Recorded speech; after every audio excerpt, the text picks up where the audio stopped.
Hello everyone and welcome guys to today's edition on rFactor 2. We have new content to play with. The Alpine series on rFactor 2 has just been released. There is a competition already running on it since a good week, so the release has also been a bit earlier than this video today. But since it's new stuff, it's a new type of car, it is free content, basically free content. I still decided to, give both cars a spin, or better say both types of cars, because basically it's the same car, just different specifications on the performance level. Anyway, we're gonna start away with the Alpine A110 Cup car, which has no rear wing, a little less power than the GT4. And in general is pretty much the same elsewise though. So interestingly enough, something that I have been pretty amazed with is the fact that you get 94 liters of fuel into this car. So very interesting indeed. The Cup car also has 6 gears, none of them being changeable. No reverse, no final bevel, nothing. It's just a standard Cup car gearbox, full stop. On the tire side of life, well, it's just running close above minimum tire pressures. We're gonna leave the cambers at the very same right now. On the brake bias, you only can change, brake bias. Got 6 levels of brake duct planking, and of course you can adjust the maximum pedal force. Looking into the chassis, there's really literally nothing you can set apart from the steering lock, which I'm just going to put to my personal liking. On the suspension side of things, though, I was particularly impressed the moment I looked into the setup menu, because you can set up to 25 different rigidity levels here on the damper systems, which is particularly a lot for a Cup car, to be honest. So anyway, we're gonna leave them standard for now. We're just gonna do a little bit of a setup guide as well. Stuff that's working, stuff that's maybe not working. Ride height is particularly interesting. 7 centimeters as a minimum sounds a lot. On the rear, the same, 7 centimeters. Rear is not so much of a surprise, but the front is pretty much a surprise. On the aerodynamic side, no wings, obviously, therefore no possibility to set anything. Red size, we're going to leave that at 4. And interestingly, what it got though, it got onboard traction control mappings, 5 different sets. I'm going to see whether we need some, because the standard is off. And onboard anti-lock brake mapping has 1, but also goes up until 11. So there is a full anti-lock brake mapping, and we're gonna see whether we need them. We're gonna see what else is happening here with this car. So that is all the setup options, apart from the drivetrain. Only preload to set here. But again, I'm particularly amazed how many setup options you got here. You know, even tow, anti-roll bars. The spring rates are fixed though. But at least, you know, you'll be able to set the dumper stuff. So that is cool stuff. And we're going to explore now how this Cup car is racing all together. or how it's driving in general. So here we go. No tire blanket warming, so 30 degrees tire temperature when you leave the pit road. Laurie, there should be a new update out since an hour in general that should get you some fixes done.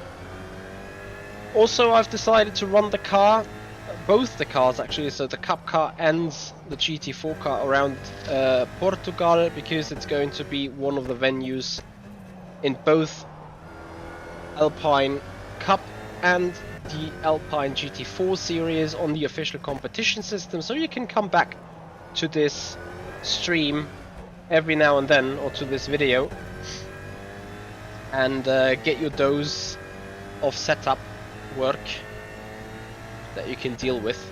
I would not be surprised if the setup from the Cup car also would work on the GT4 car with a little bit of changes.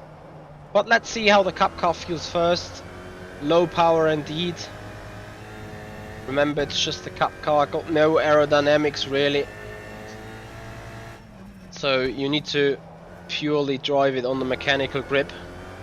So very low aero grip indeed. You definitely see that this content is different than what rFactor 2 or Studio 397 usually releases. You feel the tires actually scrubbing and working on the ground a lot more than official Studio 397 tires feel like, to be honest. And something my teammate Jene Simičić will be particularly interested.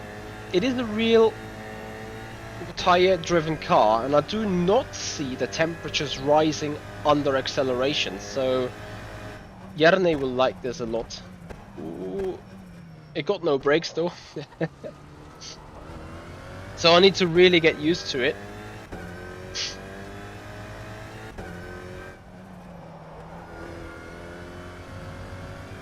Also get used to the low amount of power.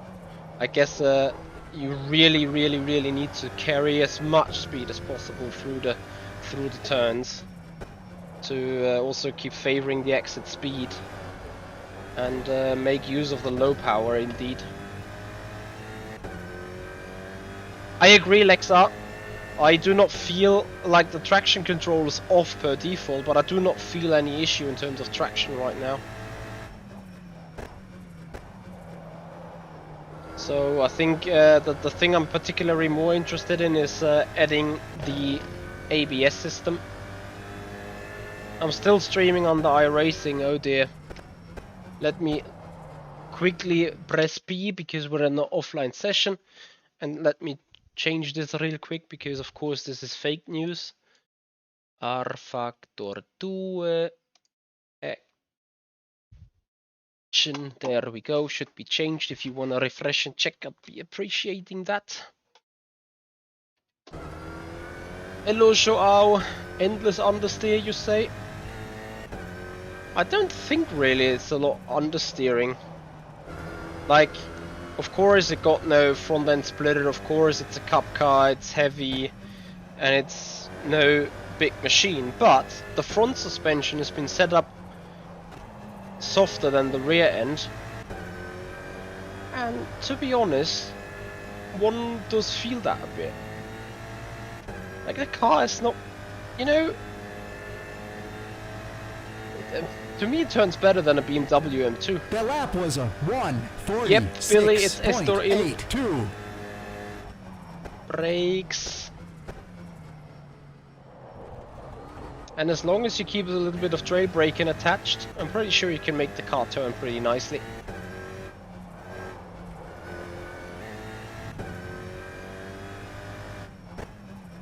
Fuel consumption, roughly 3 liters. A little bit of an oversteering moment, but yeah, nothing really you can have to counter steer. And I appreciate that little bit of oversteer as well. Just gets the car a nice turn. Yes, Lexa, 100%. I think that is a good car for beginners. Like, you know, just getting into a sim into the sim, learn tracks, learn how rFactor 2 in general works. It's I would say a fairly easy car to drive. The most difficult thing probably is getting the braking right and get it turning. But it features still this type of, you know, rFactor 2 drift slide angle.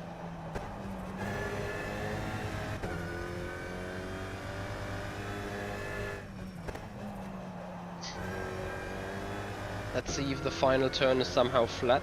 No, it's not.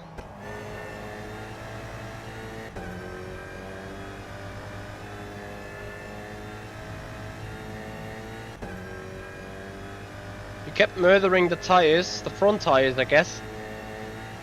I think, especially since you're fighting a lot of understeer, this could be fairly true. But you see what happens on the drail braking, so the rear end wants to swing around, which is complete natural for a cup car. It requires loads of drail braking for actual turning, and this is why a cup car is very good for practicing or for driving technique sessions, I'd say. Especially when you want to learn drail brake and how to do it correctly. Hey there, Julius, how you doing, buddy? Formula 1 FSR season. Whoops. Nice gravel sounds. Is planned to begin in March, I think. Can you actually... Let me see. Can you actually spin the rear tires? No.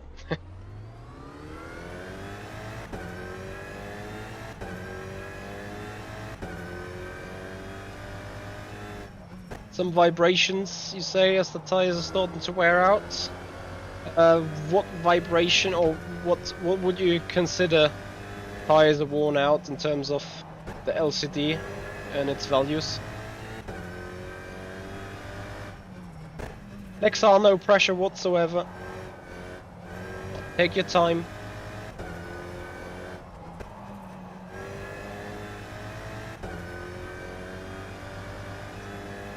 Well, let's see, maybe we can find a workaround with the dumpers to even get rid of the understeer a little.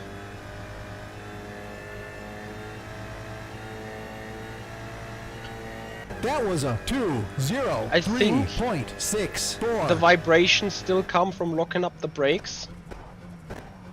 Despite it doesn't really feel like locking them up big time. But you see, drail braking into turn 1 gets the rotation on. Same here. And then you get the car into a really slight drift angle. And that is what lets it go out quickly out of the turn. A little bit of a slide here as well. But you see all the delta is negative when coming out of turns after putting it into a little bit of a slide there. Of course, if you have to lift during the quarters of an exit, you kill them tires a lot. Good afternoon from Greece, keep pushing and good luck for the next races. GT4, so thank you so much, buddy, for 50 € straight donation. Awesome job, but that makes me actually spinning. That is awesome stuff. Thank you so much for the support.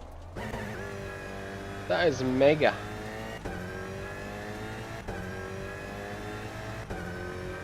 I think I have bad news upcoming for people that do not have a dual clutch system on the steering wheel like I do.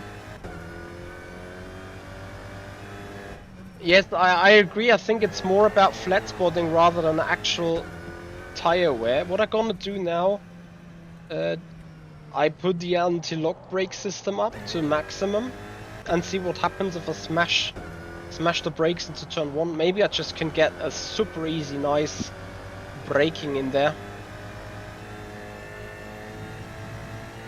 T4, so mega donation, man. Appreciate it so much. Yeah, guys, if you want to support the stream, make sure you hit the like button on the video, you subscribe to the YouTube channel, and follow up on Twitch, smash the brakes, just turn in. Wow. That car just stays super stable. While still rotating, of course.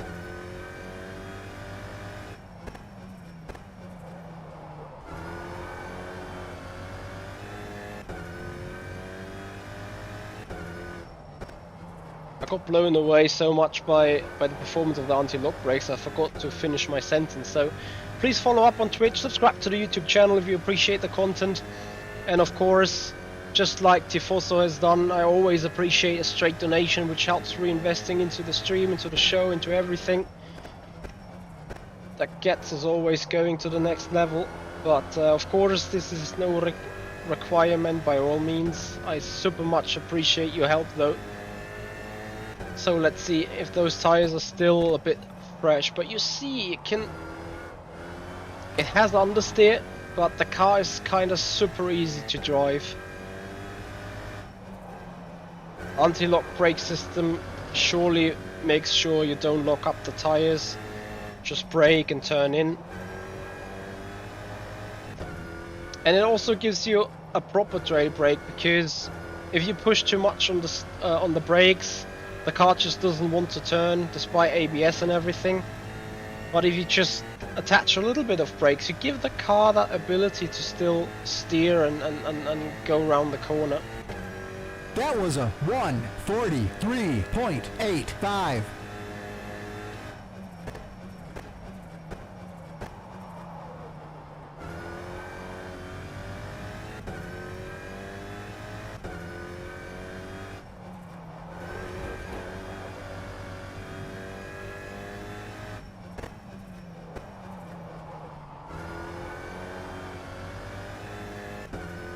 Not really sure whether I would like to introduce the traction control really, because you know, this drift slide around turns is what can really get you fast, and since it's a cup car and it's understeering a lot, you don't need to worry too much about your rear tires anyway, especially because of what Thomas is also saying, the high speed understeer that this car certainly got. Can make you really care less about the rear tires over the course of the race, I'm pretty sure.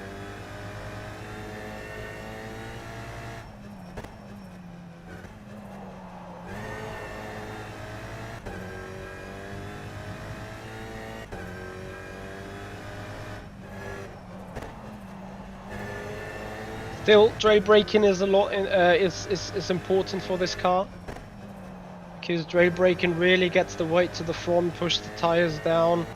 So even do a little bit of trail braking here in this fast hander, just to line the car up back on the exit.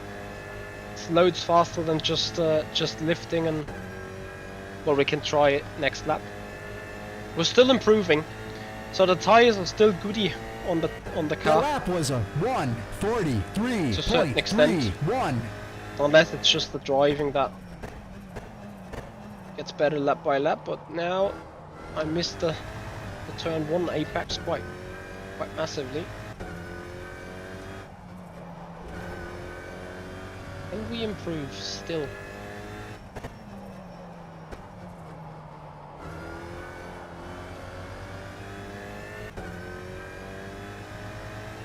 I have very light vibrations, but I don't ever think that they are really slowing me down indeed.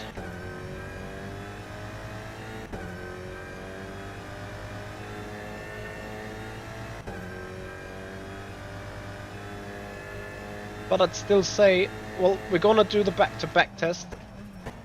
Put the anti-lock brake system back to low. And see how we would do there on the next lap. But I feel that this anti-lock brake system definitely supports you in this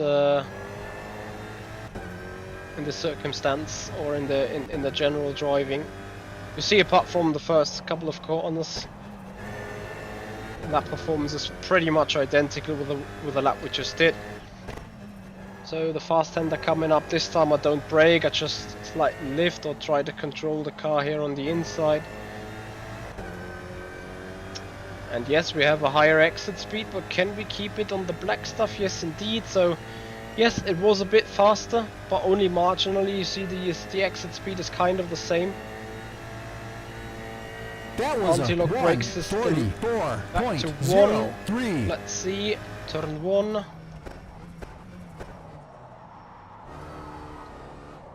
definitely makes the car more stable to run the anti-lock brake system.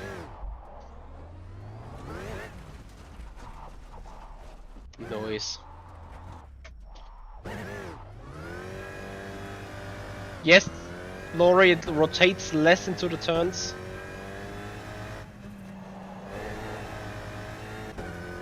Probably it is some midway thinking you need to introduce, so you know, run some anti-lock brake system 5 or 6 overall.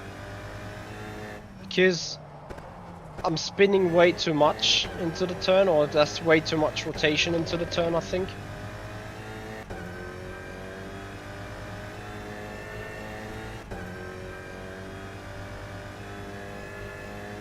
What is the best to do if you're locking up the brakes? Well, usually you open it up to get the tires spinning again, because only spinning tires are able to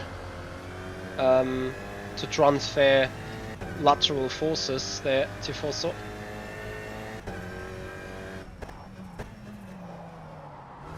You see, I'm just over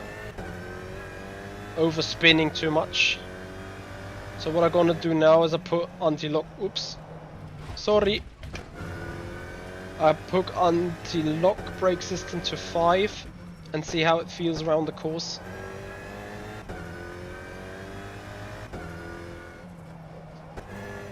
Grüße zurück. Hallo.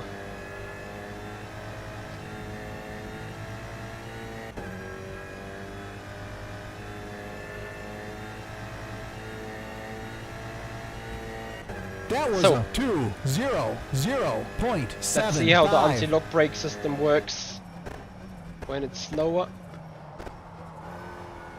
Still too much, to be honest. Still too much. Gonna put it to 7.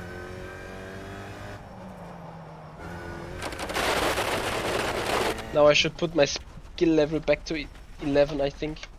What about some setup changes first, though? So again, looking into the electronics of the car, anti-lock brake mapping very low, 3 is still low. We were on 6 then, and 7 is medium, and 11 is full. Not sure why it says default while default is low. Anyway, we're gonna put it on 7 for the time being. Yes, Lexar gravel sound is very unique. On the suspension side of things, we already have a quite stiff, slow rebound, which means the weight is going to stay a lot at the front, but I'm going to even further stiff that up, so to hopefully remove a little bit of understeer on high speed. Anyway, slow bump, I'm going to put this for a better turn in. Just going to put it a click down. And the rebound and the fast bump are going to make them a lot softer, since this track is really much bumping around. Same goes for the bump for the rear. So the bump's already set up to 16, which gives us nice exits. If you want to have more traction or more stable rear on the exit, you're gonna put the slow down bump a little lighter. I don't really need that right now. What I want to have maybe is a more stiff rebound. So when we go into the turn, and despite not having maximum ABS, the car doesn't swing around that bad. Same goes for the fast bump. I'm gonna lower them a few clicks in the back. And other than that, I'll just keep it for the minute and see whether the suspension somehow is working better now. Dalton Scornahus DK, thank you so much for your follow. Thank you so much for the support. I'm gonna be right back. And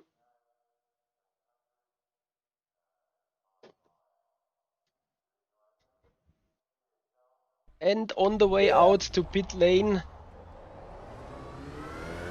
Ich kann das doch nicht auf Deutsch. Grüße gehen raus an Francis, Heiko und Tina. Alle zusammen. Grüße nach Gengenbach.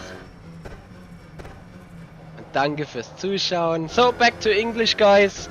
Just a special request. Okay, into 7th mapping. Are we in 7th mapping? Yes.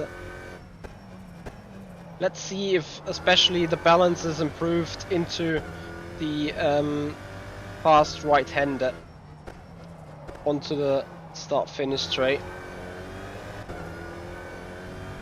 And then we see whether we can improve the overall lap time.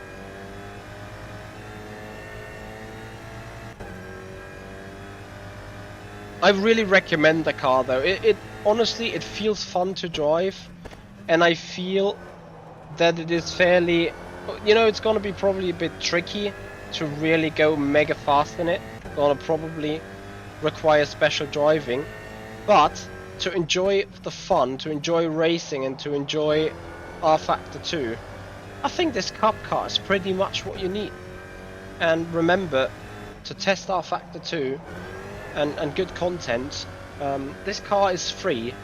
I have put down the link to the series, to the car, to the Alpine series on rFactor 2 into the description of the video. Also, again, I've mentioned this already a couple of times in the last minute. Now, this content is free. However, EnduRacers, the EnduRacers modding team, the company or the group that made and modded this car, they obviously accept donations for that work, which is something I encourage you guys to do, and gonna do at the end of the stream myself, most likely, because, you know, they've done a cracking job, to be honest.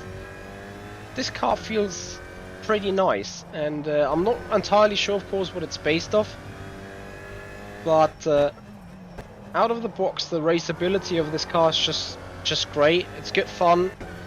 You can overdrive it a little bit, sending it into a slide, but overall the car isn't doing rubbish things, you know. Hey Pucorni, car's great. Can't wait to race the GT4 later on and see how that does. If you brake too late, nothing's gonna work, but if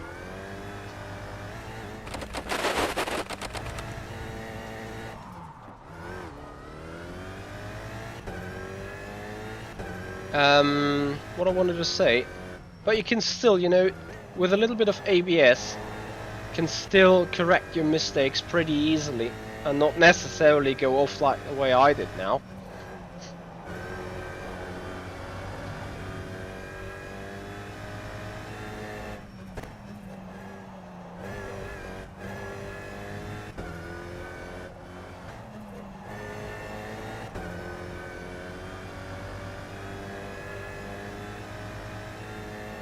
So a little bit greater exit speed out of the final turn.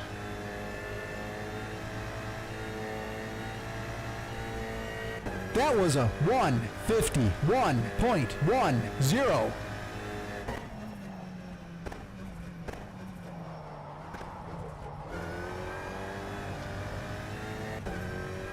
Good exit, not entirely perfect.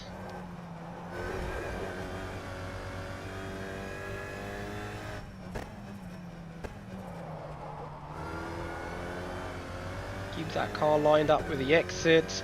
So you see, car is generally good. It's a lot more controllable in its slidiness with that anti-lock brake, so you know it doesn't snap that much. So on our way also towards the PB, don't now brake ourselves. What is left-hander now?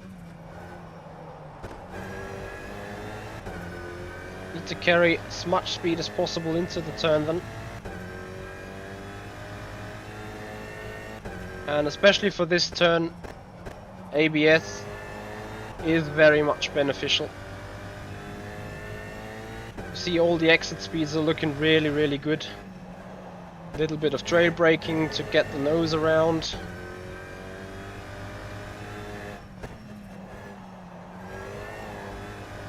Let's see, I think we should make up all the relevant time now.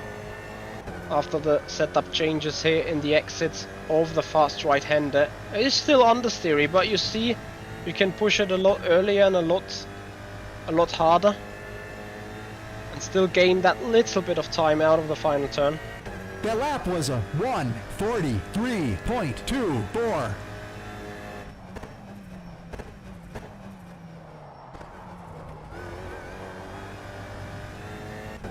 Oh, what a feeling. Also, I would say it takes 2 or 3 laps until tires really build up the required and optimum temperature.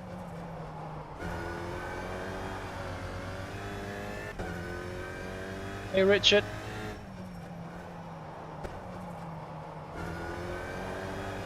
Oh, what a turn 4 that is. Look at the time gain, despite a little bit of a slower exit.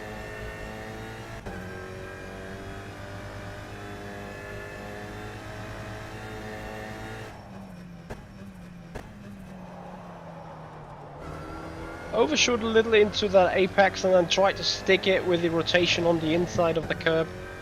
Car's gonna go around nicely there. Same here. Brake late.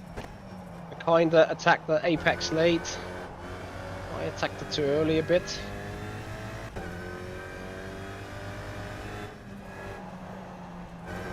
Oh!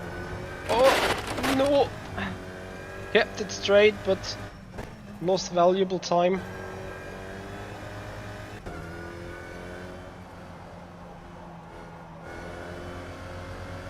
You really have to kinda wait till the car allows for that final rotation. But honestly, it feels nice. We have a lot more front tire wear than the rear. Front tire wear is 88, rear tire wear is 90. So, in hindsight, that means you can even still more slide the car. F for turn 1. Which in other news also introduces the possibility of even more trail braking. And then drift sliding, where you see in that car it is not massively quicker. And also tires are going down fairly quick with the heat and the friction. I think it's one of the cars where thermal degradation is not too much of an issue rather than the actual friction degradation. Yes, Laurie, this is I would need to have to look it up. We're gonna check and do a long run, a proper one. This were you could be right there. It could be just 5 laps. This was lap 5 we went into it. Hey there, John Duncan. How you doing? Remember Monsell taking out Senna when he was already DQ'd? No, I am too young for this.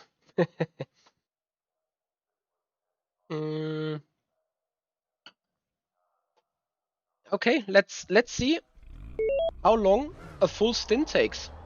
What about that? I think the car is pretty much fine. I'm gonna go and see on the setup. One final thing. You can detach the rear anti-roll bar. This is usually a rFactor 2 thing. I'm gonna see whether that works here. And I'm gonna reduce the front right height for a little bit more rake. This should get us a better turning into the final turn. And then we see if we can improve our lap time even further.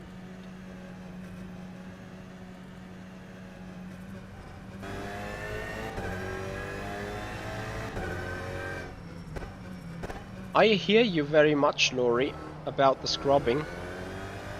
But I want to be interested to see how much the car can do while scrubbing tires, you know. So when you're really pushing hard for it, 25-minute sprint race, let's say, like on the rFactor 2 competition system.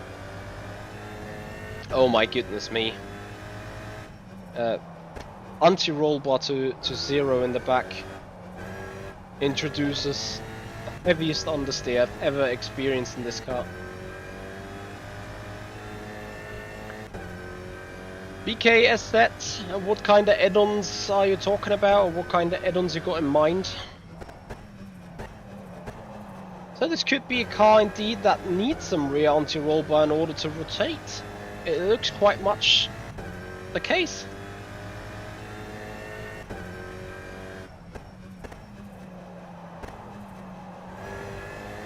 We're going to check in the fast right-hander for the very first time.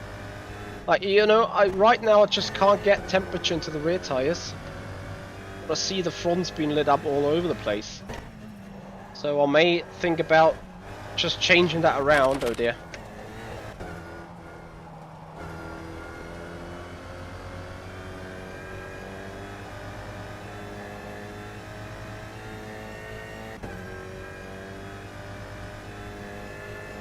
Well, there is a like the UI I'm using, it is improved by Yoch, I think he's called. Can't remember. That is something I recommend since it calculates the remaining fuel in terms of laps, according or based on your last lap consumption. But other than that, I'm not using much plugins, you know, the usual stuff, Motec, but you know, that's no add-on as such. You can browse through the web shop or through the Steam workshop and see whether you can find something appealing, but you see so much understeer. So I'll just stop this here, because this is pointless. And I'll do it the other way around actually, so I'm gonna go back into suspension, put up the anti-roll bar at the rear again, and take that at the front away. So now I expect a very much turning car. Maybe we can even improve our lap time big times by this. Hey Max!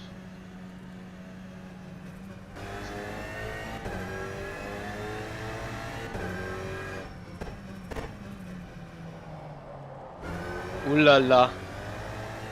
When you turn into the corner, you feel like the car's banking to the left and right on the front. Like in other news, that it has no anti-roll bar anymore attached on the car. Oh my goodness me.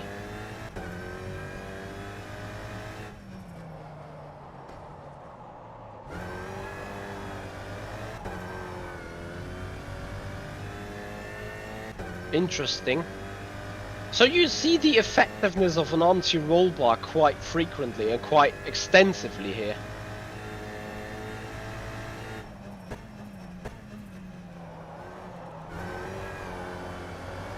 Now you can drive this as a rally car, to be honest. Oh please rFactor 2, don't make this the fastest way, because that would eliminate everything I set up front on the car. It's like, it's fast, it's fun, easy to drive.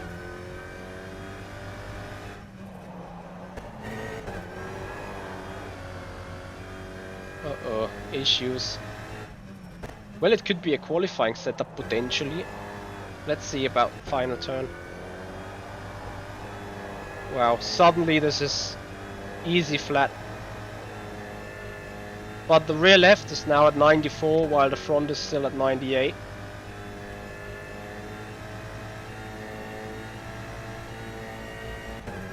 Exit speed 3000. So much quicker.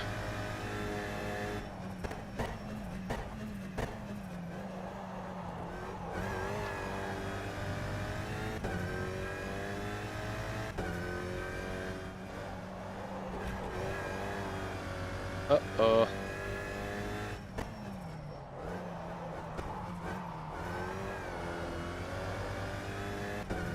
Yes, murder of tire.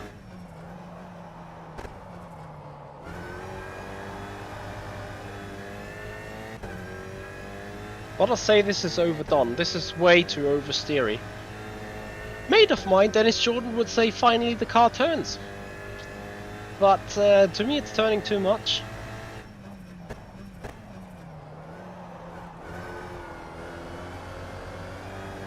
Maybe you can introduce a traction control now, but I think final sector is gonna be fairly fast with this setting.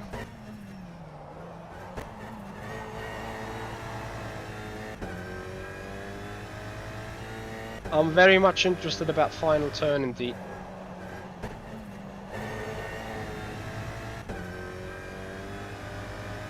So let's have a look. Into the final turn we go with a gap of roughly 3/10.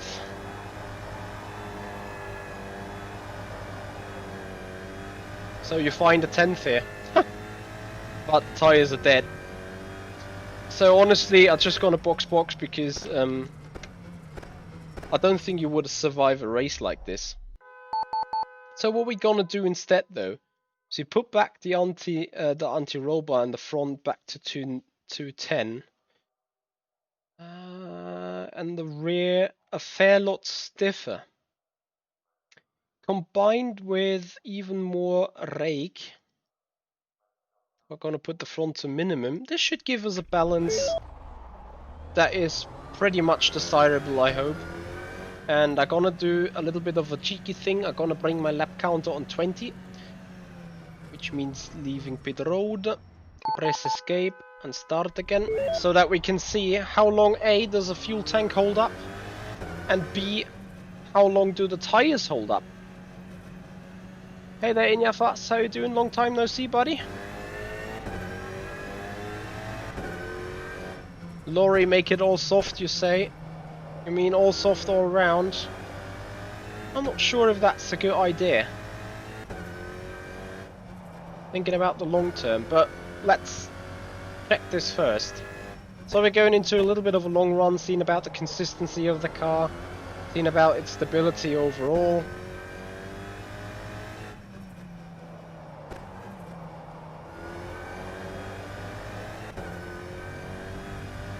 With this setting on the anti-roll bars, definitely do have a lot more balance into the car as a whole, which is great.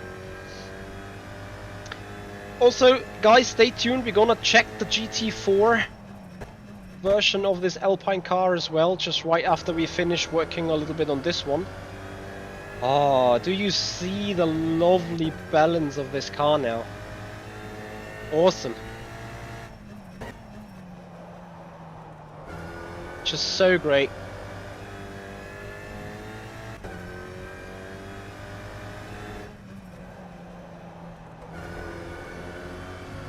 A 10-lap race with all above 90. Which track you were?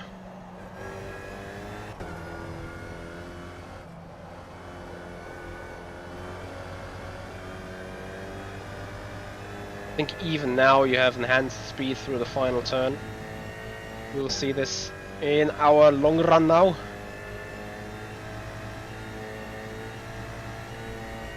So we would have fuel for quite some laps, I gotta say. Don't worry, I'm not gonna empty the fuel can. Oh, F. Huge outbroke. I still believe I can make this a PB though.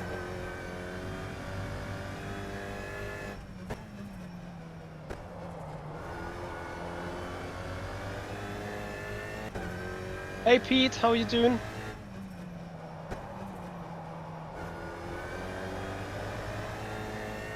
This car is so lovely now, over the bumps and everything. Hey Twiggy! Me in a slow car, that's a change for once. No Thomas, this is not Atlanta, this is Estoril. Or you mean the track. Laurie was running in and doing 10 laps. Yeah, also Atlanta has a very flat surface. This Estoril track here is known for its kind of rough surface as well.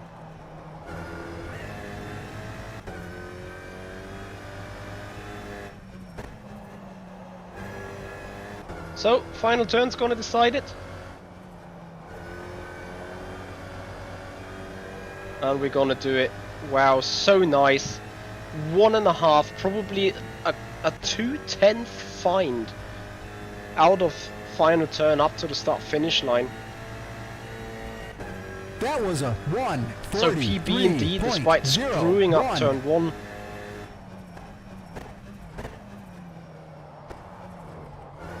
Just shows you how much potential there is in that car now. 4/10, 4.5, probably up to 5. Tires are still warming up. 5/10 out of turn 1. So just keep the car stable, don't overly slide it.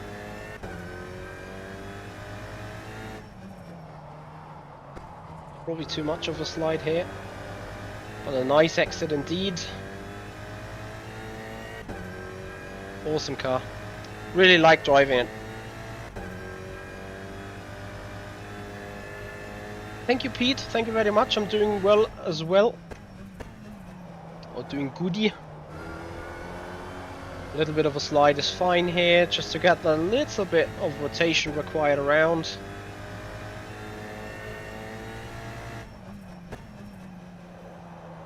Holy moly. Do you see what a little bit more turning momentum on the car, on the suspension, just gets you here in lap time? Because you eliminate that laziness of the front end with setting up the anti-roll bar a little bit more aggressive.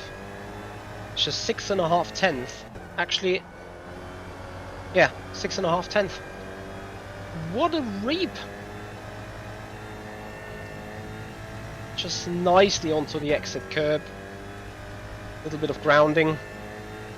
Tires, the front is still going down a lot further. 142.44. Rear road, of course, is static, by the way.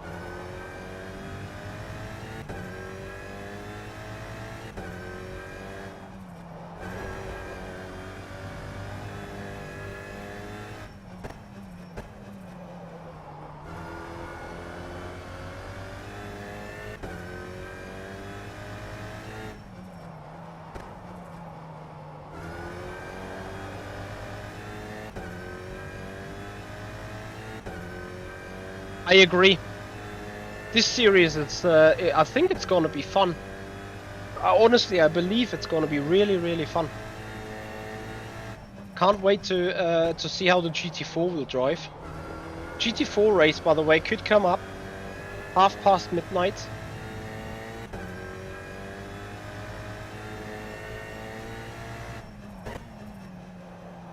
And despite the car can pretty much attack the final turn of the circuit, I still strongly recommend to take that a little easy for the sake of your front left. You see the times are still pretty much stable. We're still in the same area of last lap. Probably a little bit of a fuck up here into the final turn. We can feel that the front left is giving up a bit now. It's just not 100% in shape anymore. 89% left. Rear right got 92.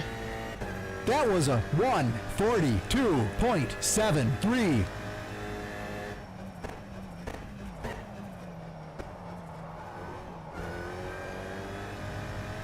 So definitely want to see how long we can do those lap times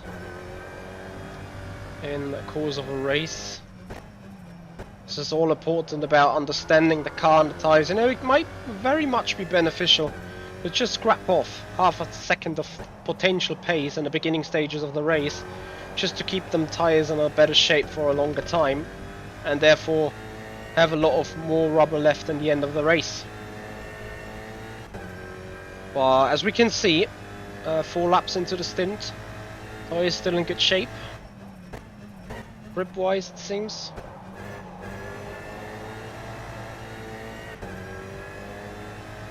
Also make sure on a cup car always to rev the engine max.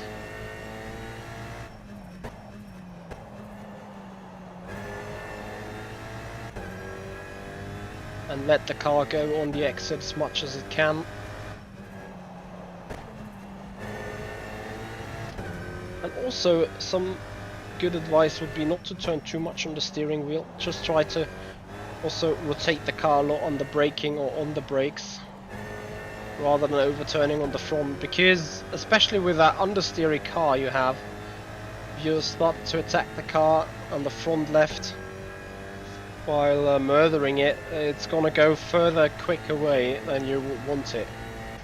That was a So, 4th time lap, still 1.5 tenths off the pace of the own set pace, obviously. A little bit of a drift slide into the slow turns is required, I believe. more tap of brakes for getting rotation in. Lots of trail braking for getting the rotation into longer turns indeed. But you see, cars very, very gently. Very nice to drive.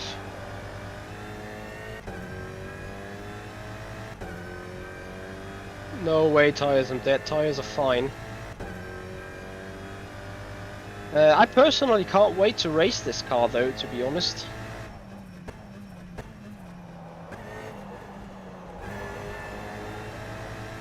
I think we're gonna see great racing because, you know, it's really, really stable on the braking as well.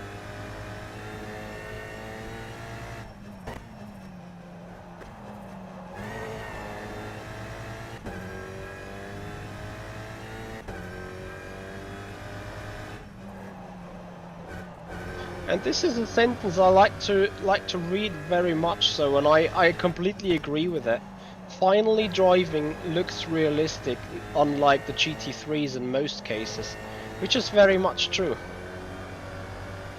So you see also I'm taking away a little bit of performance into the final turn, just to try and save this front left tyre.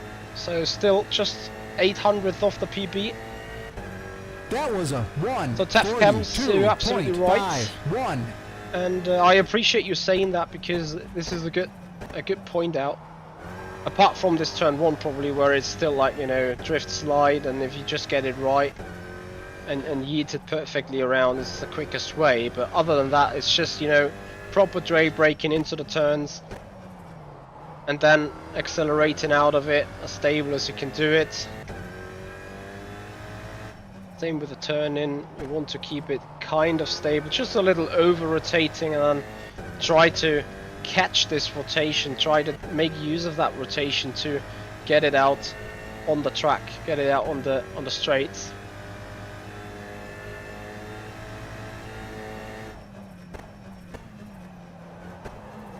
And Eric, you could probably say this in hindsight, yes, slightly. Something that's definitely better done is the tires, because the tires do not heat up while going over the straight and putting power into it like most of the GT3 tires are doing this. So enduro racers have done a cracking job on the tires, I assume, especially for this car. You know, you sort of feel the limitations of the tires. You feel when they are starting to understeer here. You feel when they are starting to slip. This is great force feedback, I gotta say. Really recommend trying the car. So tires are down to 80 at the front, 84 at the rear. 7 laps into the stint.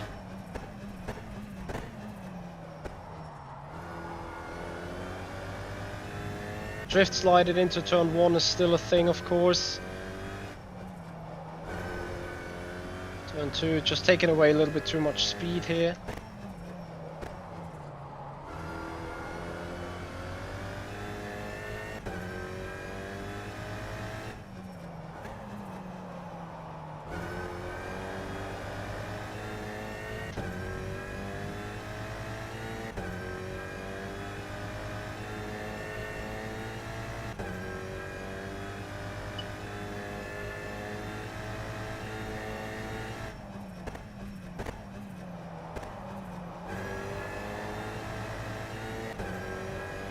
Trying to carry the speed, but yeah, just too far away from the inside curb.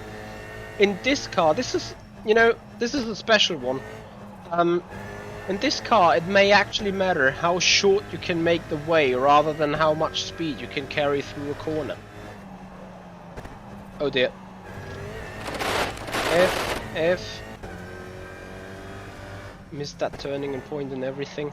But you know what I mean, by just shortening the way and maybe scrapping off 5 kph, this may still be a better and faster way, especially in corner combinations, rather than just trying to carry maximum speed through everywhere. Thank you, Richard. That lap was a 1:43.19.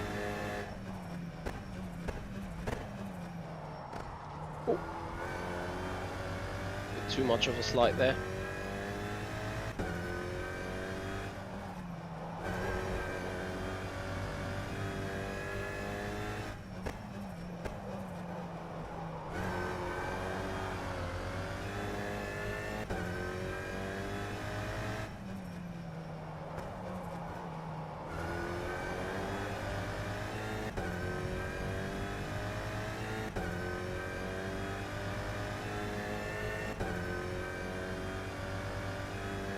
Maybe, and Eric, maybe.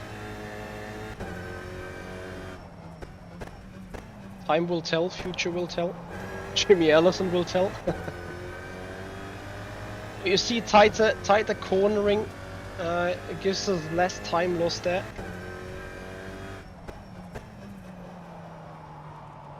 Right, and now I'd say the tires are starting to significantly drop a little bit.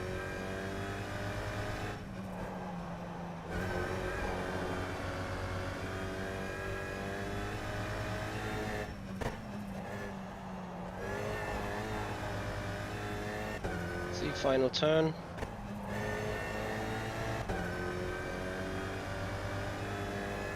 Ooh, yes, that tire drop. Oh, F. Okay, so 3/10 off the pace. 3.5 off the pace. Can we beat this? That was a 1:42.79.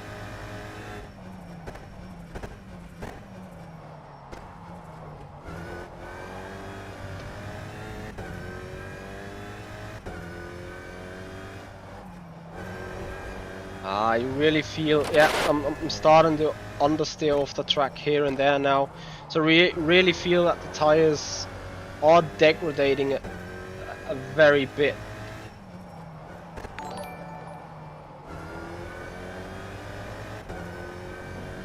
Push, push, push. Villasec21, thank you so much for the follow. Appreciate your time. So if you guys do appreciate the stream, do it like Villasec. Make sure you follow up on Twitch. You subscribe to the YouTube channel and make this community grow. And also check out the links in the description of the video for support. So whether that is following up on the Facebook page, on Twitter, on Instagram, and receive more latest information about what we do, or even doing a donation like Tifoso did. That is totally up to you and highly appreciated. Going into the final turn now. Desperately want to make the time better than 3/10 off the pace. But yeah, I probably lost it right there as I had to make the car turn around the final turn. Let's see. It's 4:20. I am on build number 1123, I That lap believe. was a 1:42.84. Final lap, guys.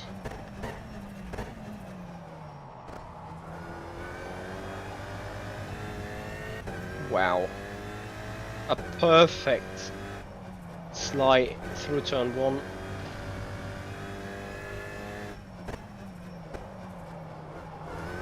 So releasing up the brake a little bit into the turn and just allow the car to carry the initial rotation is the way to go here.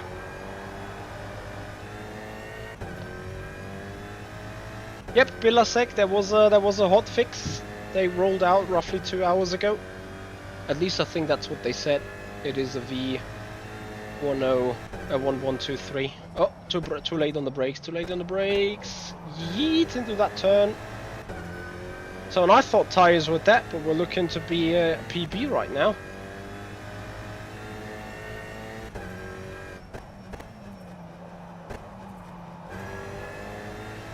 But this could very much be fuel effect as well. Don't want to outrule that. Oh, nearly killed the gearbox of the car now. See, shorter way gets us a little bit ahead in the timing. Final thing we do before switching to the GT4. So I'm gonna finish this lap.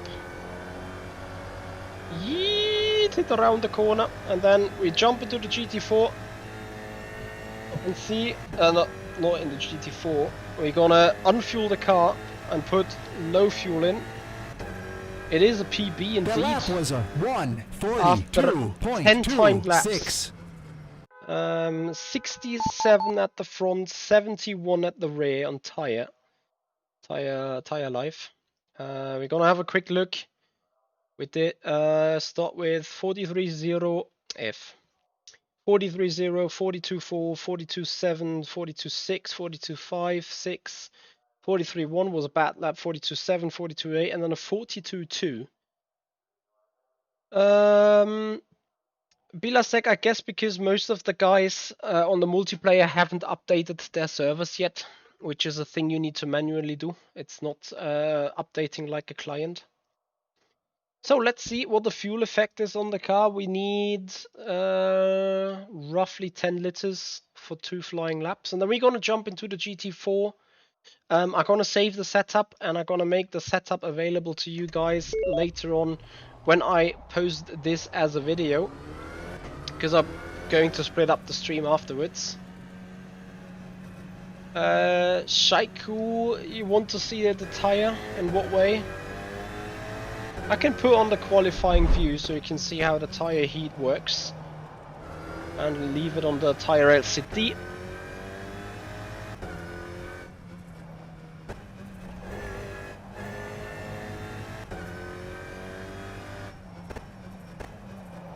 Honestly, also a quick hindsight for the GT4 car.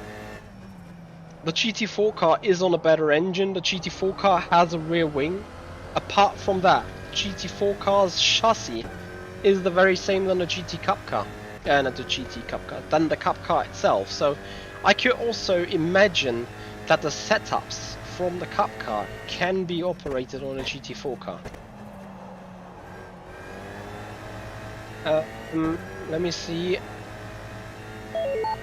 Yes, we can have a look into the Motec file. Shiku can do this when switching the session to the GT4. Can bring up the temperature and the pressure file of the tires maybe, if my Motec workbook is pre-selected enough. So let's see what we can do in. Oh, also I forgot we got 6 engine mixtures. I never knew that. Uh-oh, issues. Got off the rubbered line and no grip then. So you got no boost, but you got 6 engine mixtures. Interesting, fairly interesting. That enables a lot of strategy racing in the long run as well. Can't wait to really race that car big time.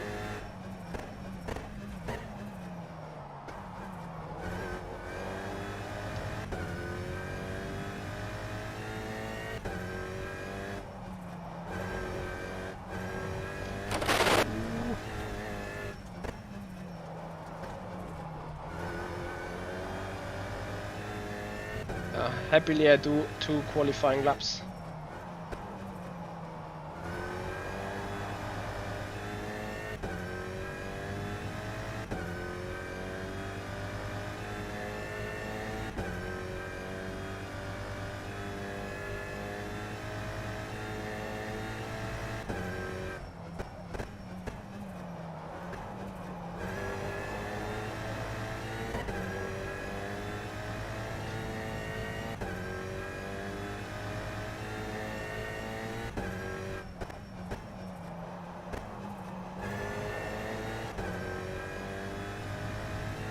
Wow.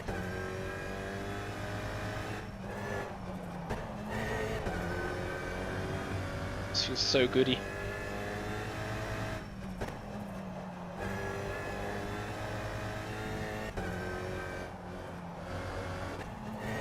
I'm sliding off the line here. Actually losing time. Going way too quick into the final turn. Let's see, second lap. Tires definitely warmed up now. That was a 1. Honestly, I would have loved to do this as a community event. But if we're ever gonna do a community event race again, I think I found my car of choice. What to race with you guys. Because I think we're gonna have a lot of fun and be serious. I'm not doing the same mistake twice, man. Come on.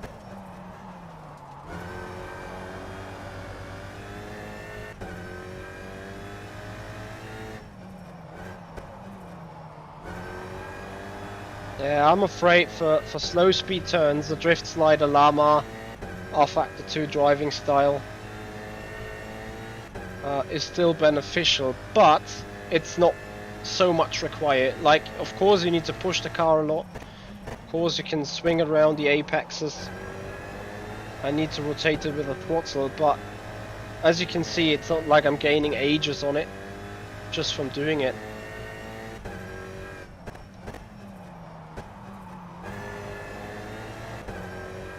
Even here we lost time now. So this is really, really well done on the tires. Hats off to Enduro Racers modding group, modding team. Let's see, final turn. Not going too quick. Well, F'd up the lap anyway. But you know what I mean? This is just awesome. This is awesome stuff. And yeah, I'm gonna save the setup, and you will find it later in the description of the video as a download link. Setups.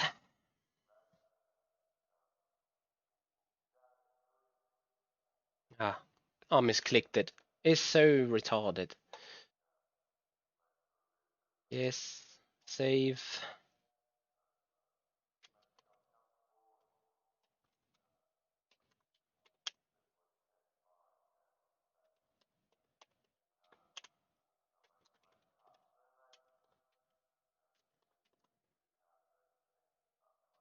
I'm just gonna call it beige because I'm pretty sure you can always improve stuff. So, and then we consider a time delta of 1.5 seconds from full fuel to low fuel. So 42.4 to 41.2, so 1.2 seconds roughly. And now we're gonna check the GT4, so you guys hopefully stay tuned. But first, while going into the main menu, I'm gonna check if issues. Bear with me. I'm gonna check if I can find the Motec file.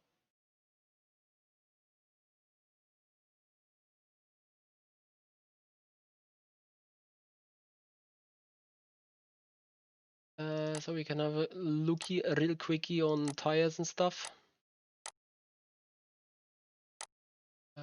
Alpine A Cup noise. So here we go. Tires. Well, so you find a little bit of wear here. So fuel level goes down, obviously. Wear. It goes up a little bit more on the front left, you can see. Rear left always depends on how much you slide it. I can't see the rear right here in this view, but it's no biggie. Rear left and front left is actually what we need to look for. And you see, as soon as the tire starts wearing, you see how that delta goes up, which has also been supported, or that theory is also supported by Elo. By looking at here on the, let me see if I can drop these noise. Also put the rear left to it, each other. But you see the change from the front left: 164, 252, 256, 2546, 329, 332, 370, 394. You just see it goes steadily up. So the tire is losing grip. You're using even more of the rubber. That's a very realistic way of tire modeling here.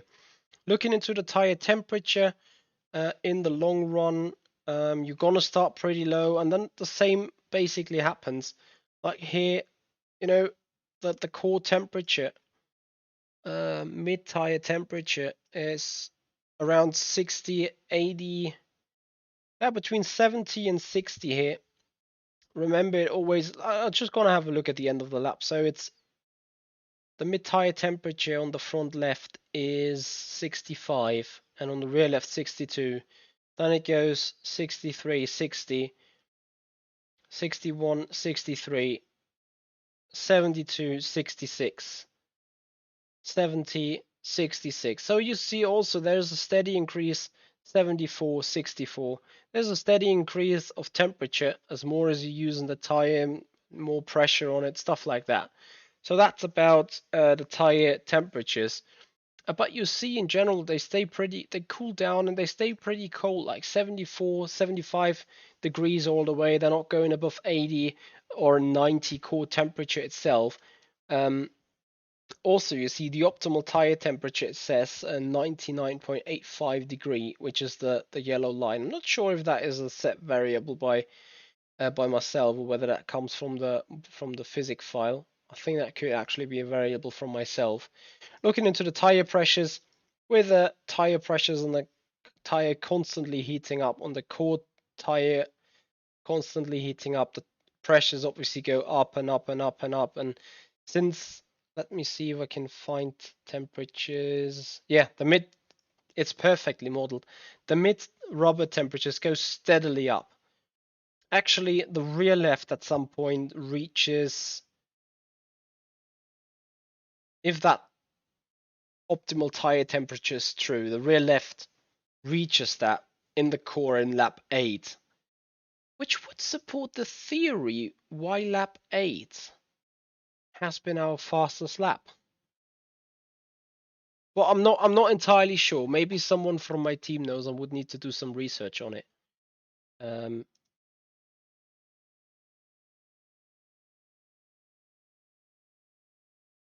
Anyway, we're coming back to the GT4, and I'm quickly just gonna go click customize, go into the GT4 car. Well, what livery to pick? Let's get the blue car. Finally, we run a rear wing again and a little bit of more engine power. So we're gonna see we drove 1 minute 43s with race fuel in on the track. We're gonna see what this is now.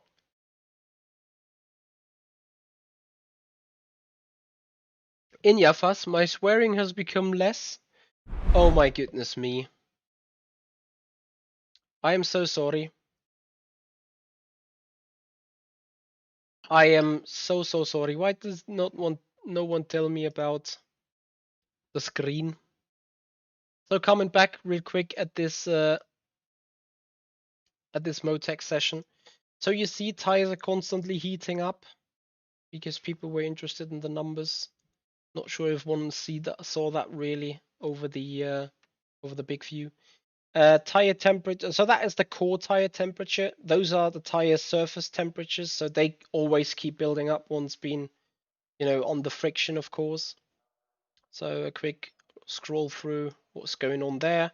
And the tire wear again, you see them steadily go up while also getting steeper and bigger in the increase. So front left, I read it out once again, change 164, 252, 256, 246, 329, 332, 370, 394. So you really see lap by lap, you're wearing out the tires more.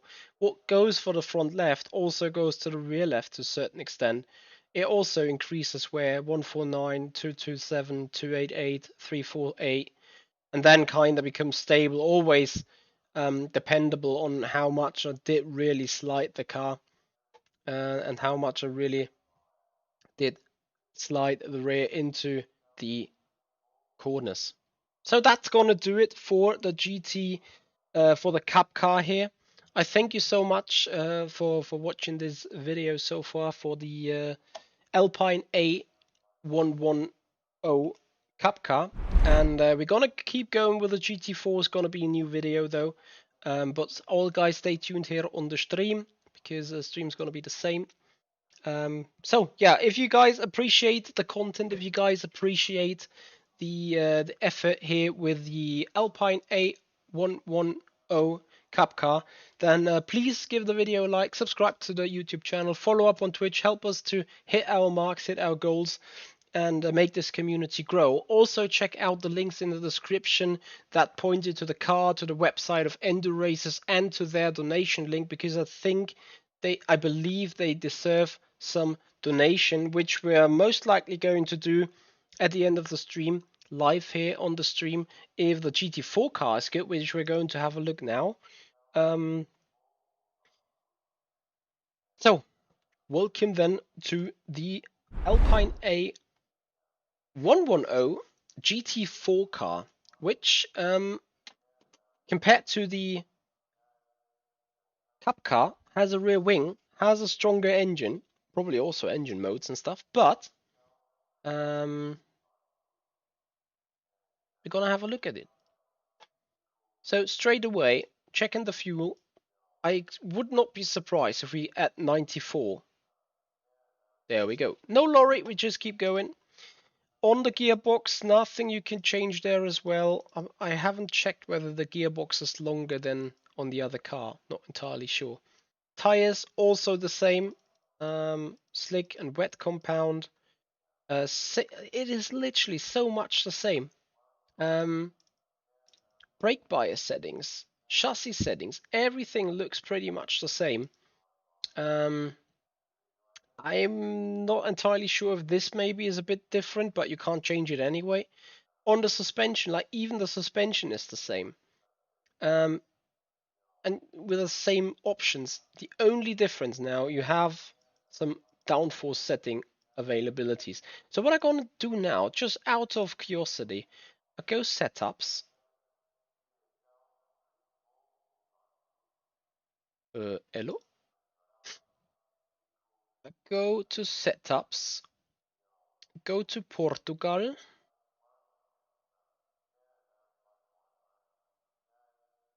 and I just try to load that setup.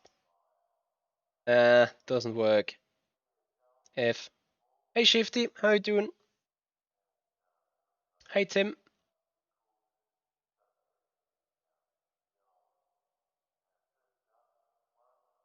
Tires, that is at least the same. That is the same. Suspension. At least took the suspension. Actually, the setup was right. The setup was perfectly right. I started with 10 liters. I just forgot that. So yes, you can basically just load the cup setup for the GT4 car as well. I'm just gonna put rear downforce 1 and see how that car drives.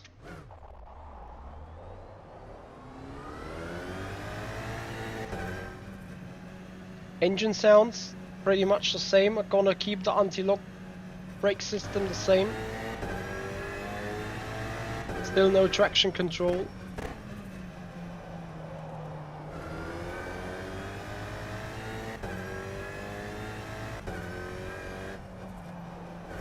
Oh wow, you feel a lot more travel on this car and the suspension somehow. I'm not sure if that's just a placebo.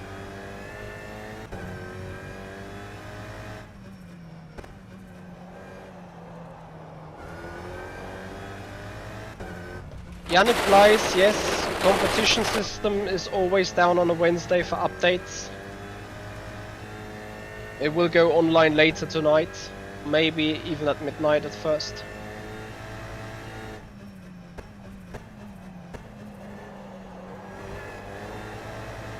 I would not be surprised if the GT4 is not massively quicker, like maybe half a second or something, or second max.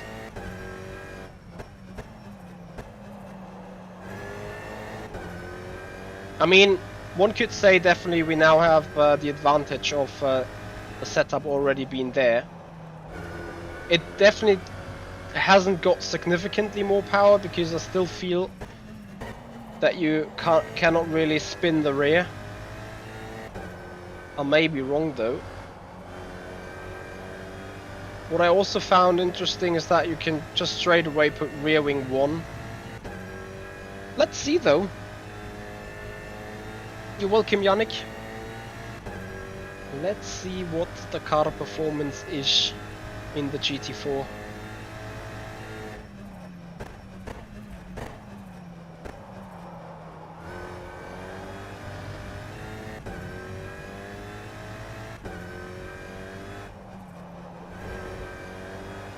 Lovely.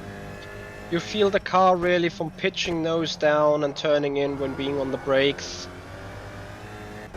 And the Racers modding team, you've done an awesome job.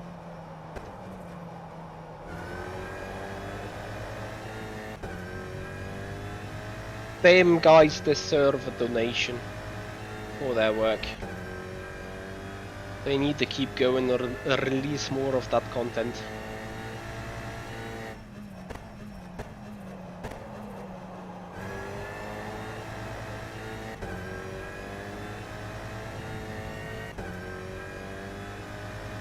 Pete, I do understand this. Because in general, rFactor 2 is a great simulation. I would love them to look at the Endo Racers tires indeed, because I think they would be a huge improvement for Studio 397 official cars. Because again, in those tires, you feel they are connected to the ground, you feel the surface, you feel the feedback on the steering wheel. I think it's really awesome. So let's see, we have in mind a 143.2, sorry, 143.4 in high fuel. That was a 41.0. 41.06. It's actually 2 seconds. Honestly, it doesn't feel that much quicker. But it's lovely to drive. Really awesome cars. And the good thing is, guys, if you are able to drive the Cup car fairly decent, fairly well, you're gonna have no issues whatsoever to immediately switch to the GT4 car and just go with it. If any, the only thing a little bit more difficult on the GT4 car compared to the Cup car is dealing with an additional 10 brake horsepower on the engine, especially out of the slow turns like here. You see, you can send the car a little into a drift slide, which can harm your speed out of the turn.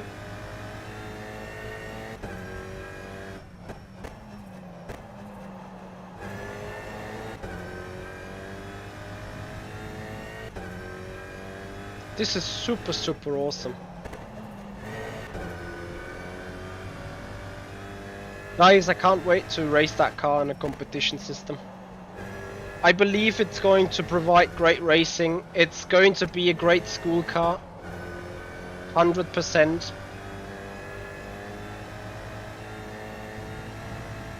It features proper trail braking. It features proper car control. The setup options that I just put in, they did exactly what I expect them to do. This is really good racing content here by Enduro Racers. Oh, Michi brake. So everyone check out links in the description of the video. We have direct links to the car. It's free content. Yes, you heard right. Free content for rFactor 2. And I think there's a reason to it why rFactor 2 themselves promote that. Not only because it's great content, also because it's a mega contribution here to the community, and it enables rFactor 2 to run another free content, free to pay or without paywall to race competition on their system, which is great thing, you know. So you basically just need the game, need to subscribe to all tracks and stuff, and off you go.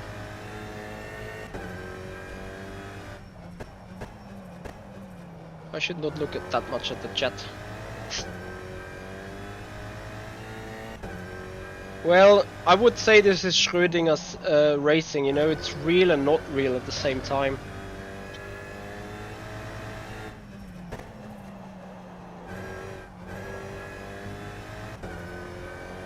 If any, compared to the Cup car, I would consider this GT4 car a tiny little bit more lazy on the front end. This may come because of the rear wing.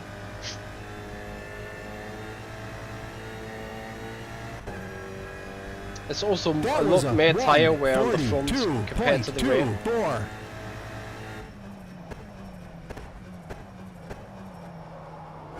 And also you see I can get a slide into turn 1, yes, but it's not as severe like the Cup car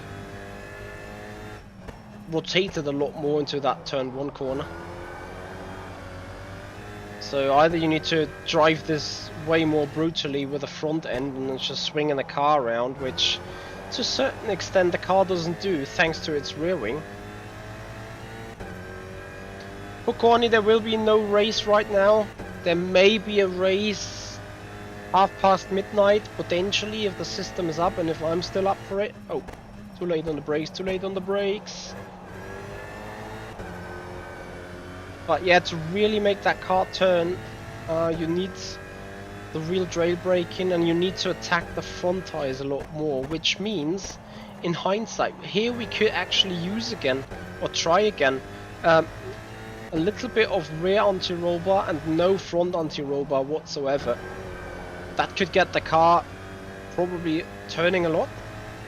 We're gonna try this out, so there may be just a little bit of a difference where you have to counter steer the effect of the rear wing compared to the cup car.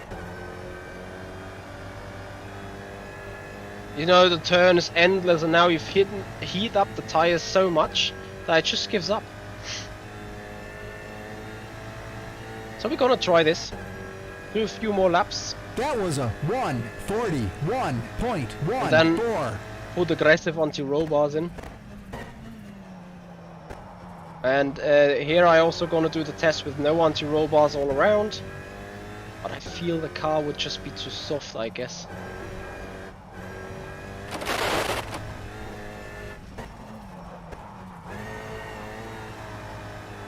What a spinalla! Okay, let me quickly do a break of a minute though. In the meanwhile, we're gonna have a look at the car model. So you guys will get the chance of running a little bit here on the TV cam. So you see what the GT4 car looks like. You see it's basically the cup car just with a little bit more of a rear wing. A very tiny flat rear wing, but it's effective, I gotta say.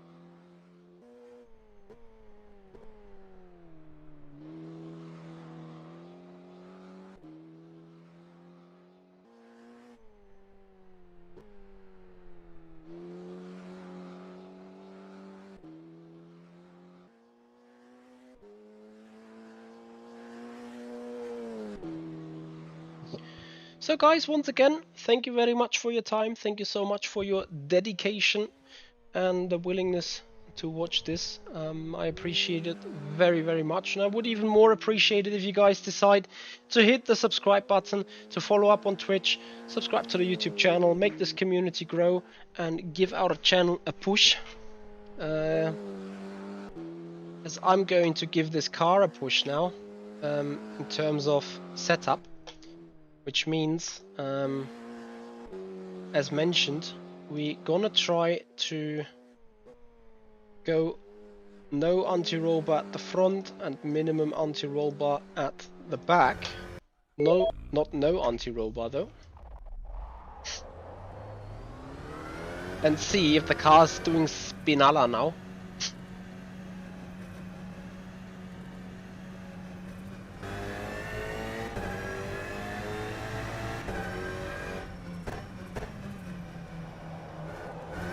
And yes, indeed it does. Well, not spinalla, but you feel the front end is, you know, look at, yeah, you can't really look at it. But you feel that the front end is ditching left and right, is rolling really heavily.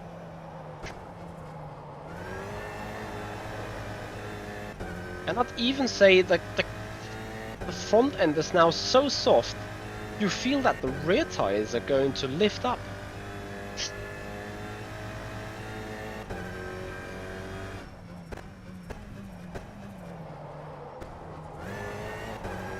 I think we're just, you know, with a vehicle on 3 wheels going through the corners like this. So I may not even think if you run soft as anti-roll bar at the front, you may need to run it at the back. We're gonna have a look at the replay file, that's for sure. Because I think you really, you see or you hear the refs go up, which means that one tire is in the air.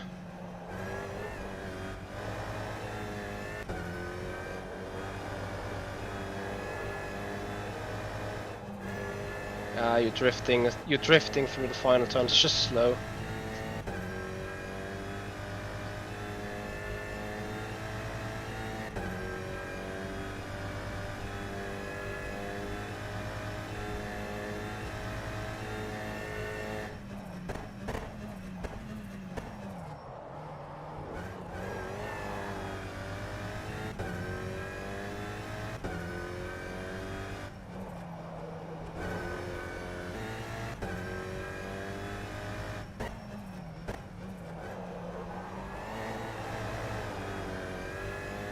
No, this is certainly not going quicker.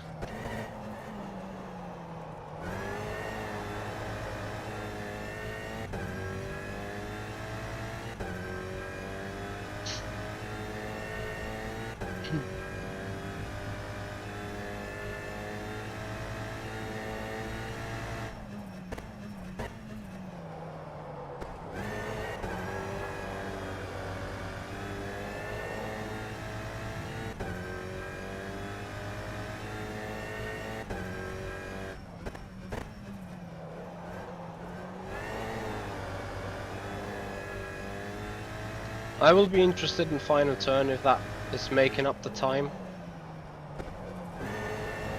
If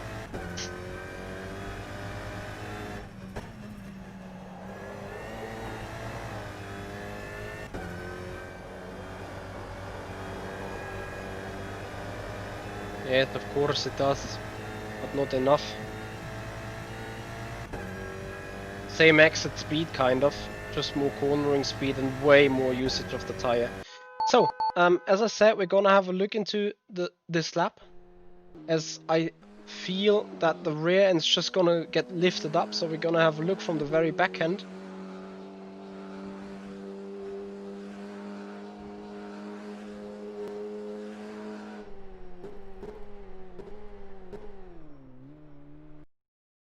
Just gonna have to remove, or not remove.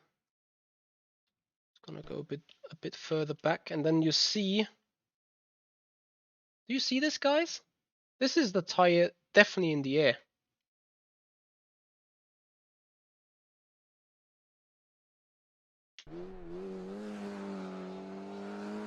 So you see here it's deflated, so it's been pushed on the ground, but here it's completely in the air.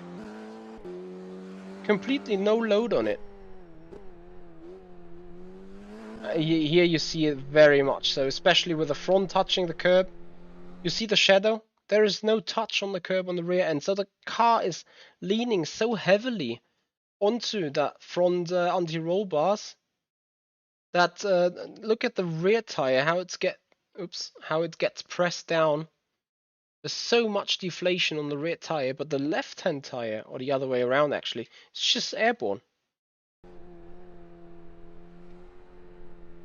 This is insane, and it's still airborne, just slightly touching the curb, still airborne to me at this stage. And I'd say about now it touches the ground again.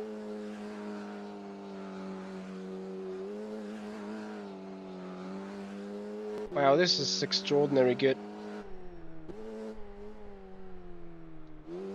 Usually you would expect a car to do that more often on rFactor 2 in general, but it just doesn't. So, top tip, don't run minimum front anti-roll bar while running rear anti-roll bar. Let's try to detach them both and see what this does to the car.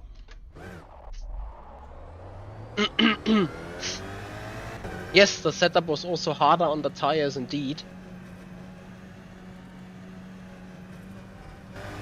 And you know, this shows the real potential of rFactor 2. Like,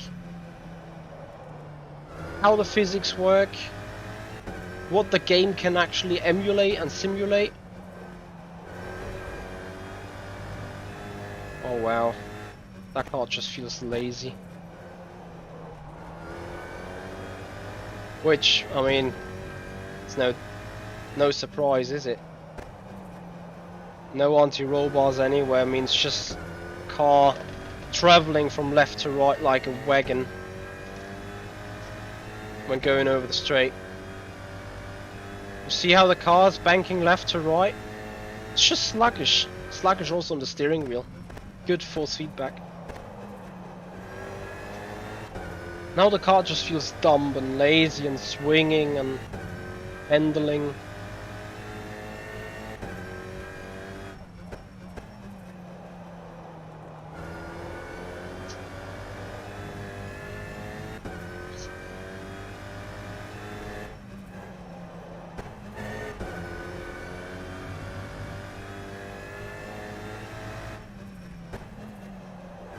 Also, that makes trail braking a lot more effective, because the weight can now travel even further than before in terms of center of gravity. But I think it still needs some resistance on the travel, hence why I don't think that minimum anti-roll bar all round isn't the quickest. We will find this out pretty soon.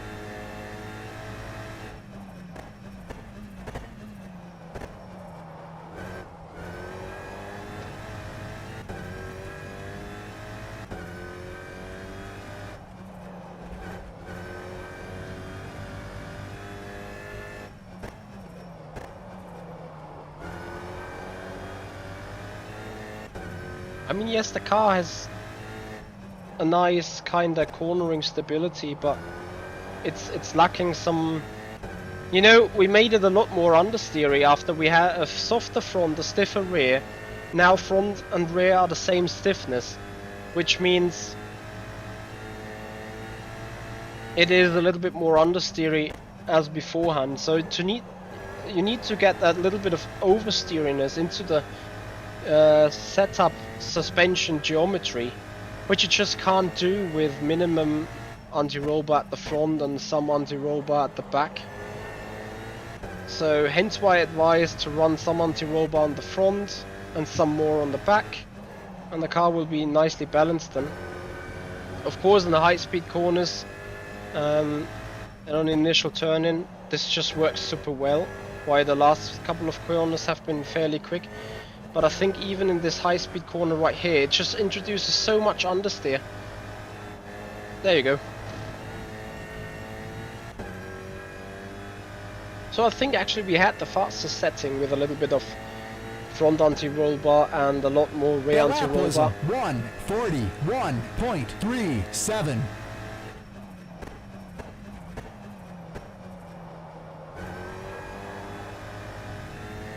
El Nando, I agree with you.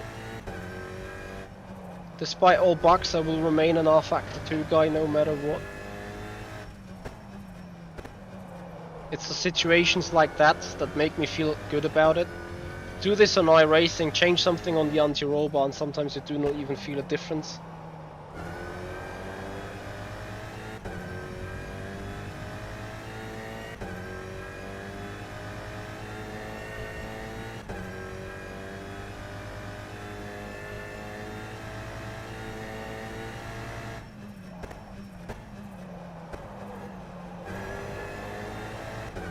After this turn, obviously, apart from the exit understeer, that anti-roll bar stuff works nicely.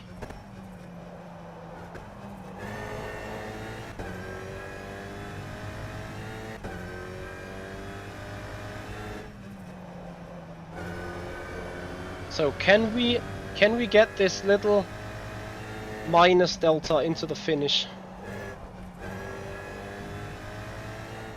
We're a 10th down, sorry, 10th up, but I have to wait so long to get the rotation done. I'll just hold on to it and lose all the momentum. Remember, when you try to force the car to do something that it doesn't want or actually can do, you're always losing time, too much resistance on it. So we're losing half a tenth at this stage, and we're coming slowly towards the end of the stream. What we're going to do now is, again, we introduce the old maximum rear anti-roll bar, and some front anti-roll bar, and go out and try to smash that 41.0 again.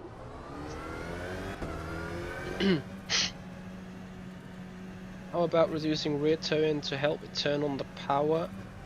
Yes, that could be a thing.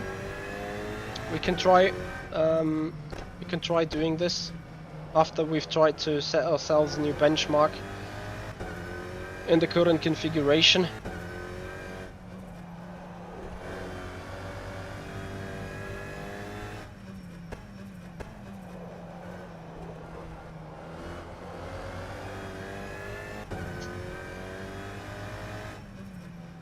This is then going to be the final try for the stream.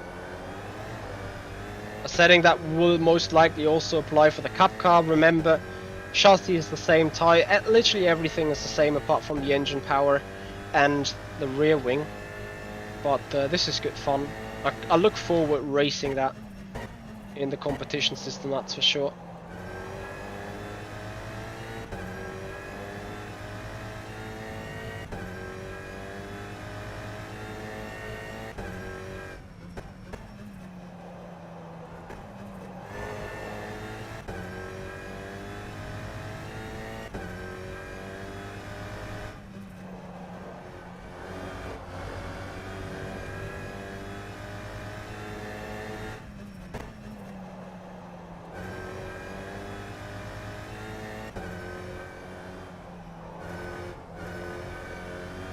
Yeah, with a lot more rear anti-roll. You know, I do not need to fight that car that hard to keep it on the ground, to keep it on the black stuff. Just can ease off the steering a lot more early than with the lowest anti-roll bar settings, which is just nice for the exit speed.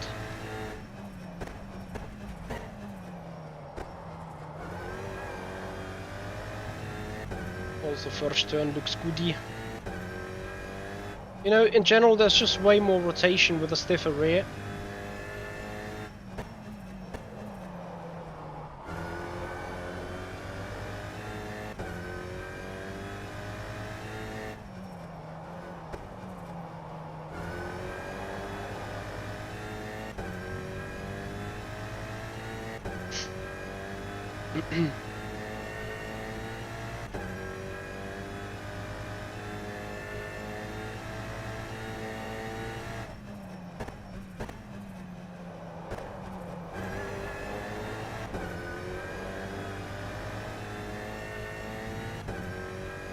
Amazing.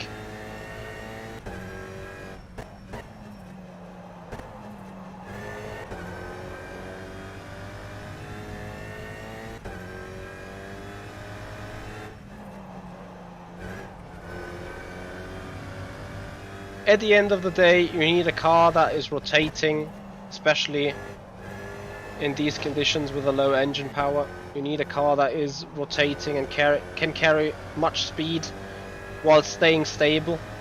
And in the setting we already developed, the car just does that fairly nice.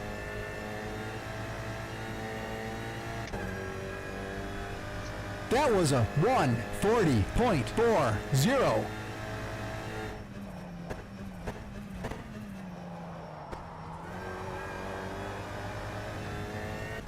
Oh, just very reliable.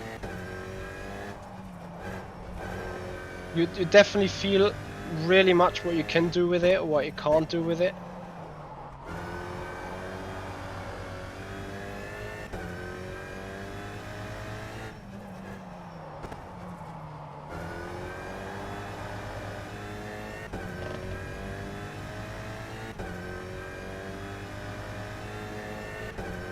So we're gonna try what Laurie just introduced us, reducing the rear toe in to help acceleration power a bit. We're gonna see if this works. Suspension. Very fine line steps. I'm just gonna minimize, well, half it and see what happens. Guys, it's gonna be the last few laps, then we're gonna go to the system. I'm gonna do lovely donation.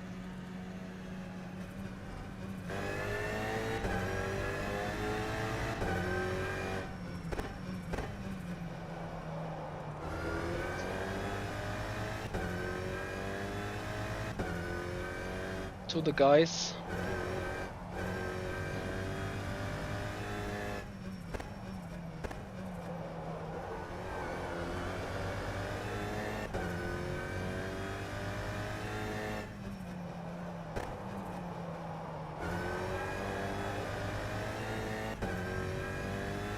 By reducing the rear toe in, I also believe we will have a little bit of an issue with the acceleration grip, so traction out of the turn. We're gonna most likely see this the most effective here. Well, touching the grass doesn't count.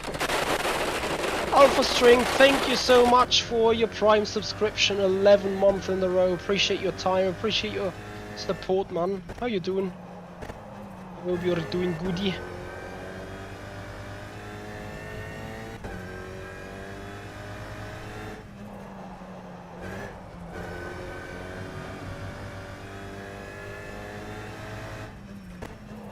So again, guys, please, if you do appreciate the stream, if you do appreciate sim racing content, make sure you follow up on Twitch, you subscribe to the YouTube channel.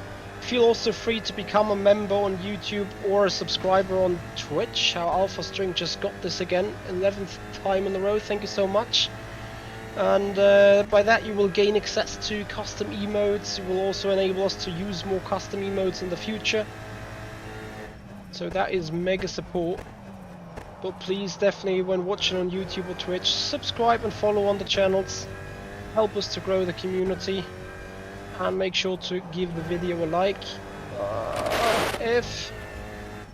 Sounds like something's definitely breaking on the car. I think the toe helps on the straight though.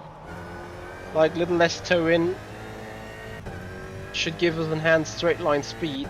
Let's see if it's effective. Well, it is indeed. We're now starting to gain on the time, despite we came out of the turn pretty slow.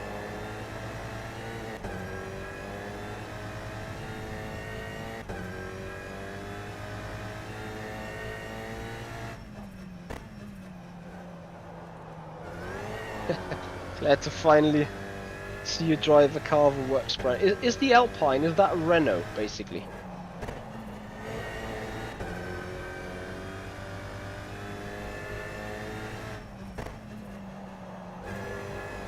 Let's see what is able out of the final turn. Get the rotation in. If...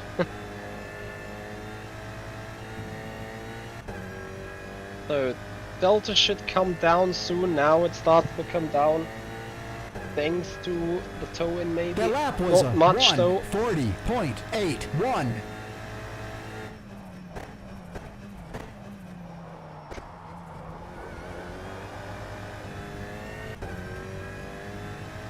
Copy. I understand the link now. Of course, you are right.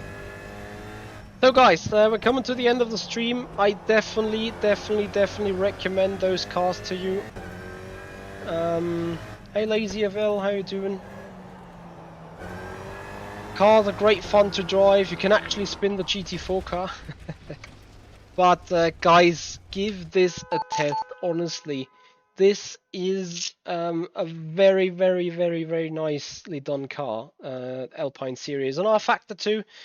Done by Enduracers modding team. We're gonna have a look at their webpage, and as I said, go for that. Yeah, for the donation that I've just promised. Yes, Alpha String. I think it's going. It's a bit more a beginner car indeed. It's also going to be in the competition system. I think that is still offline. So otherwise, yeah, still offline. Otherwise, I would have a look on this right now, right there. Anyway, you guys will be able to get this car for free, and you will definitely like it, I'm pretty sure. So quickly, first of all, we're gonna support the Enduracers work. Bear with me. Because, you know, they've done a cracking job and they give this out for free. The only thing they're asking for is, like, if you want to support them, just put up a dono, and that's what we're going to do right now, right there. So I think they deserve €10 indeed. Gonna sign this up with PayPal.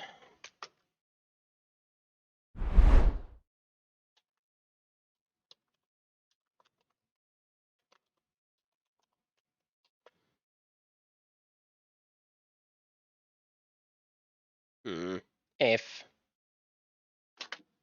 Where is my smartphone? I need that authentication code. Where is my smartphone? Bear with me. Bear with me. Because then they definitely they deserve this little bit of a money thing. And once again, on that note, mega thank you on Tifoso50 for donating €50 to me tonight.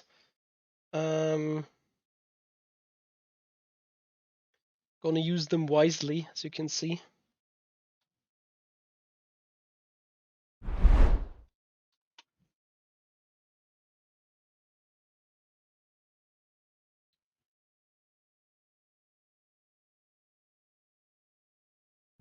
So here we go, guys.